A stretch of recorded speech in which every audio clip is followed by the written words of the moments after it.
but I'm Frank Isola, in for Wilbon today. And Tony Kornheiser, is he leading the Bears' 3-2 parade? Why not? Why not? Well, I'll say this. I'll say it in the body of the show, and I'll say it at the beginning of the show. On this air, Wilbon said the Bears were going to be 0-5 for a start. 0-5, and now they're 3-2. Welcome to PTI, boys and girls. Wilbon has the day off. I'm joined by our great friend, the host of the starting lineup on Sirius XM Radio, Mr. Frank Isola. And we begin today with last night's late NFL game in the Mist in Washington, where the Chicago Bears got a small measure of revenge for last year's Hail Mary game by beating the Commanders on a last-second field goal, 25-24. That field goal was made possible by a fumbled exchange between the Washington quarterback and running back that was recovered by the Bears on their own 44 and advanced down the field in the last minutes. Frank, what does this say about each team? Well, I look at the game and I'm thinking, this is the kind of game that the Bears lost last year, and this is the kind of game that the Commanders would have won. Why do I know that? Because that's exactly what happened. And remember, you mentioned the Hail Mary, the Hail Maryland play. You know, the Bears ended up losing 10 in a row after that. This comes on now they have a 3-game winning streak, and Tony, they didn't even play that well. No, they blew a double-digit lead. They had 9 penalties, but they found a way to win. So who knows? Maybe Ben Johnson, maybe this quarterback who completed a big pass on 3rd and 5, and then Swift had the big run to set up the field goal. The kicker, Jake Moody, had missed a field goal before. So these are the kind of games that kind of determine if just a good team could maybe be a playoff team. I think that's what we saw last night. Just following up on what you're saying, I think that Washington should have won that game. And they were undone by 3 turnovers, the last of which, the fumbled exchange, just completely sunk them. And that one is on Jaden Daniels. I mean, that in the rain, he was bobbling the ball. They are 3-3. Last year, Washington went to the NFC Championship game, albeit a surprise, but they went to that game.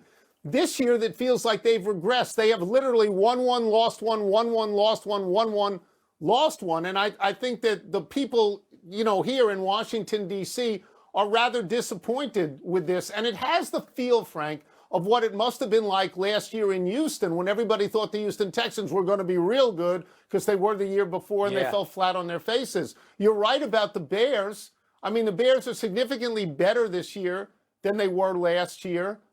As I said earlier, Wilbon picked them to be 0-5 at the start, and they're 3-2, and they've won 3 in a row, and that matters. And hiring Ben Johnson as an offensive coach, that seems to produce something. The Bears are scoring 25 points a game. That's 10th in the league. We don't look at the Bears lately as an offensive machine. It's had a great effect, clearly, on Caleb Williams, who wasn't that good last year. He's got 9 touchdown passes. He's got 2 interceptions. He's going to pass. He's on pace for 4,000 yards. Nobody in the Bears organization as a quarterback has ever done that before. And I'll just take a little more time to say what their upcoming schedule is.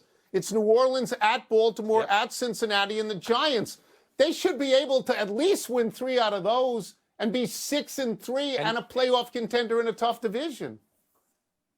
And let's remember, too, they lost a game where they gave up 52 points to Ben Johnson's old team, where he was the offensive coordinator in Detroit. And this is why I talk about that margin of error sometimes. Last year, Washington had 19 scoring drives in the fourth quarter. That was 4th best in the NFL. They also gave up 20, which was the 6th most in the NFL. So last year, they were kind of winning those close games. This year, when you lose them, that's sometimes the difference between getting into the playoffs and not. That's why that was a good sign last night for the Chicago Bears. All right, let's move to last night's early game in which the Falcons surprisingly beat the Bills.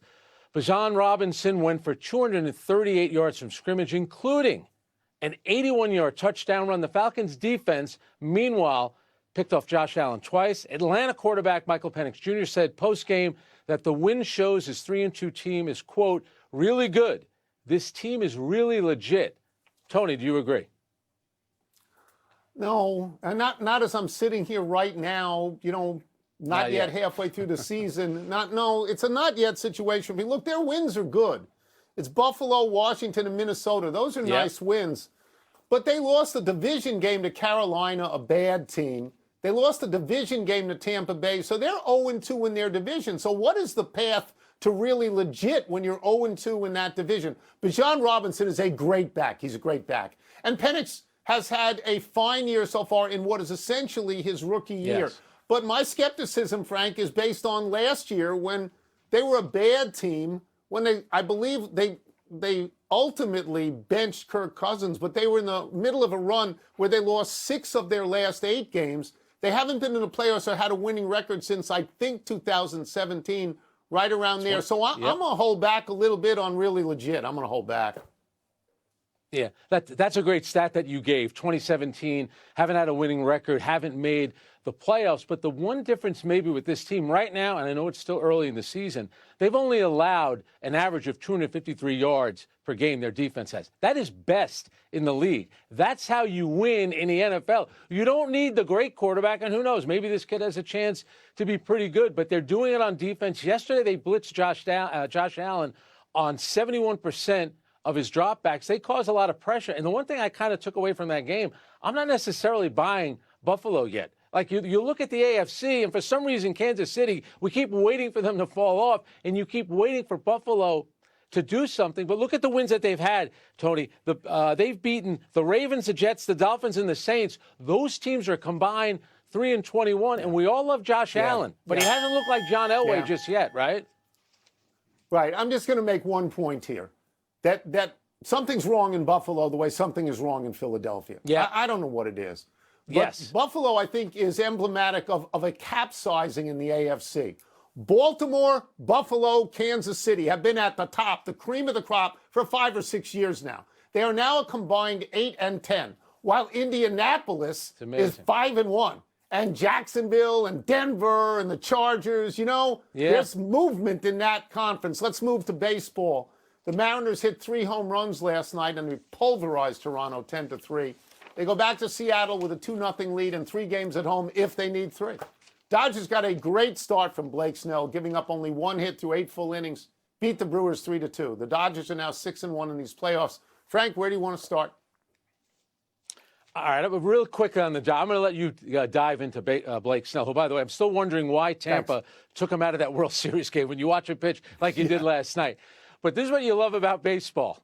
How about the 8-6-2? I remember when I was a beat writer for 2 years. They said, you're going to see things you've never seen before. Last night you watched the game, it's never happened before in the playoffs. An 8-6-2 double play.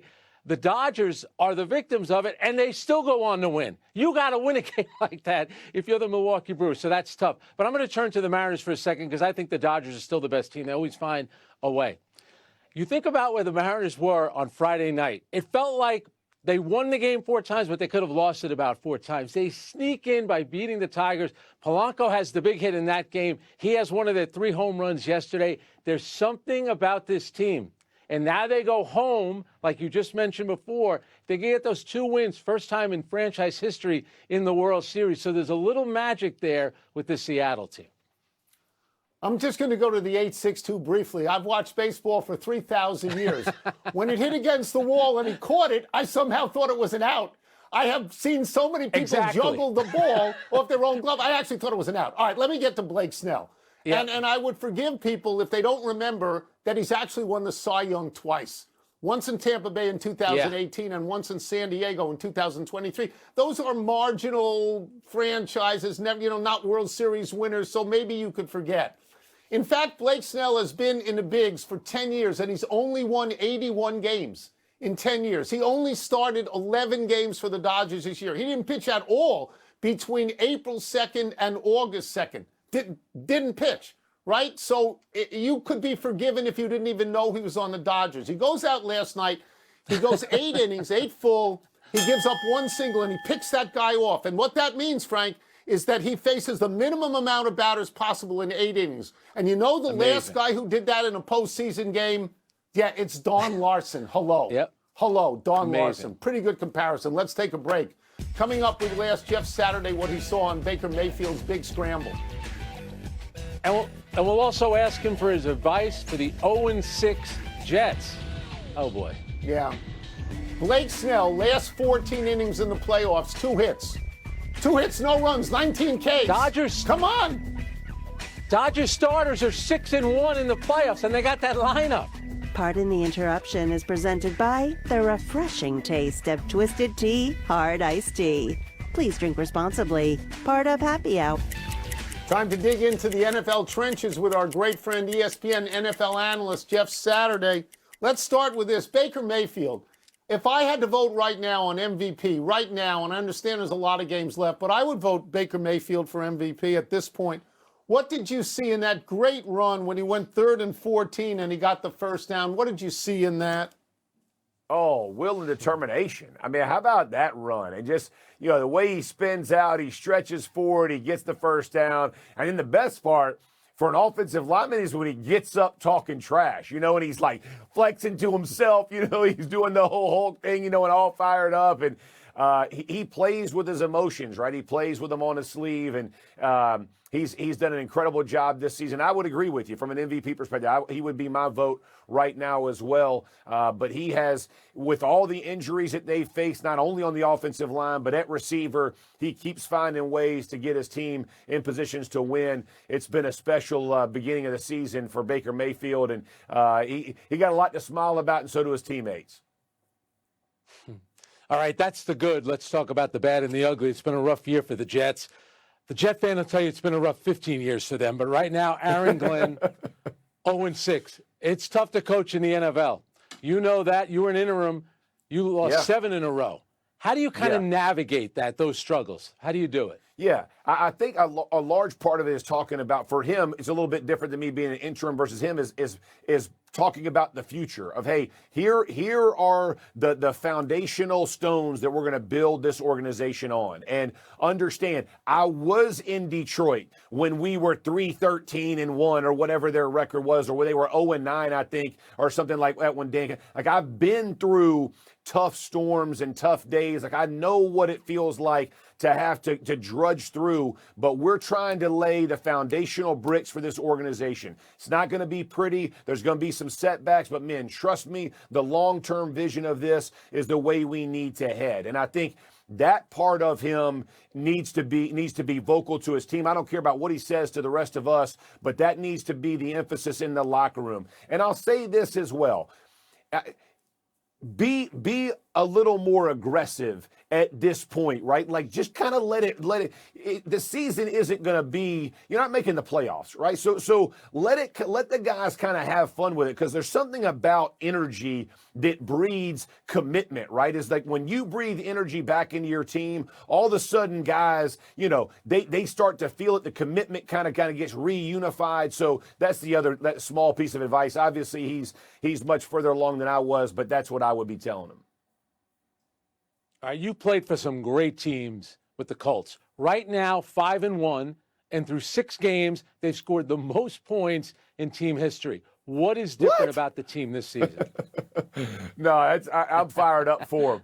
I think Steichen's done a really good job of finding balance, and I'm not trying. It's a very simplified way of playing, right? Like Daniel Jones, when he hits his spot, he knows where the ball has to be delivered. When they're running the ball, Jonathan Taylor knows how to make it happen. And oh, by the way, let's not miss this. Their offensive line is on fire. Quentin Nelson's playing well, but the entire offensive line has played good football. They're a top 5 team in passing and a top 6 team in rushing. When you get to that and you're winning in the trenches, it leads to a lot of plays being made by receivers down the field because your quarterback's got time, and a lot of explosive plays from your running back, which we're seeing from Jonathan Taylor. All of those bode really well. And by the way, they travel. They just got to keep doing it, and no matter what opponent they play, keep stacking these dubs, man. And I respect the heck out of how they started and have some high expectations for the finish. We will get you out of here on this. Indianapolis has been very good. Miami has been very bad. After the game, their quarterback, Tua, took off after some teammates for either arriving late or not arriving at all at players' meetings. I think this is a big deal, internally anyway. How do you think that plays in their locker room, Jeff? Yeah, so my wife, Karen, she has these things for our family called tone, tact, and timing, right? You got to have the 3 T's in place. And I think Tua missed it a bit, right? The timing on this was not the right time, right? So take that into your locker room, have those conversations with the guys, whoever it is in particular, or if you want to have a team meeting, address it that way. You don't address it after a loss. There was a devastating loss at the end, right? And point guys out. Here's the thing. He hasn't played, right? He hasn't played great either, right? He's made mistakes. So we're all making mistakes. So let's make sure it's all we. And there's no that guy and this guy and that. And then I think McDaniels made it even worse, right? Like he goes over the top and he created even more of a monster. Like don't address it to the media. Go address it with Tua and the football team. Hey, guy, like not everything has to be aired out in front of everyone else. I just think the timing was wrong for Tua. I don't think his heart was necessarily in the wrong place, but I think they got to figure that organizational alignment matters, y'all. And it's like you're hearing different voices. It's hard to win that way. They need to clean that part up to get this thing back on the right going in the right direction. It's good to hear. Thank you, Jeff, as always. Much thanks. I appreciate it. We'll take one last break. When we return, Cape Verde's soccer team takes on my population theory. And the NHL loses another Kachuk brother. I don't know how many Timing Kachuk attack. brothers there are. Like that. Yeah, but my theory is that you know, the smaller the population, the harder it is to win. You know, it's why I think we should win more in soccer. We lose to places that have 1/20th of our population.